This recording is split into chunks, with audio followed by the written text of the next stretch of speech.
ఇంటికి చుట్టాలొస్తే ఎవ్వలైనా మర్యాద చేస్తారు. ఇంట్లో ఉన్నా లేకున్నా ఆర్భాటాలకు పోకుండా ఆగమాగం కాకుండా ఉన్నంతలో చదువుకొని అతిథి మర్యాదలు చేస్తారు. అట్లనే మిస్ వరల్డ్ పోటీలకు వచ్చిన ప్రపంచ చుట్టాలకు తెలంగాణ సర్కారు ఎసొంటి మర్యాదలు చేసింది.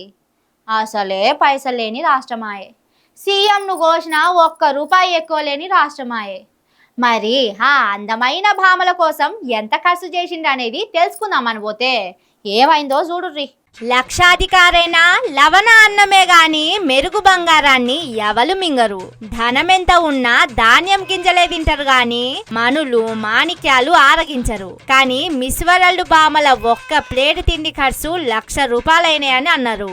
ఇంతకు మిస్ వరల్డ్ తెలంగాణలో పెట్టినందుకు చేసిన ఖర్చు ఎంత, దాంట్లో మన రాష్ట్రం పెట్టింది ఎంత, తెలంగాణ జనం మీద పడుతున్న భారం ఎంత అనేది తెలుసుకునే పని ముంగటేసుకున్నాడు కరీం అన్సారీ అనే ఓ అన్న. దునియా దేశాల్లో తెలంగాణ పేరు మారి మోగిపోతది. టూరిజం ఒక్కసారే ఆకాశానికి ఎగబాకుతది. తెలంగాణకు బయటి దేశాల ఆదాయం బాగా వస్తదని ఎన్నెన్నో చెప్పిండు.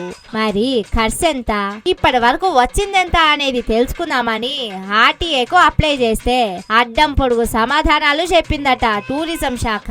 అసలు మా టూరిజం శాఖకు అందాల పోటీలకు సంబంధమే లేదు. ఈ ముచ్చటను కల్చరల్ డిపార్ట్మెంట్ వాళ్ళని అడుగుండ్రి అని తప్పించుకున్నదట టూరిజం శాఖ. చూడుర్రి ఎట్లున్నదో ముచ్చట.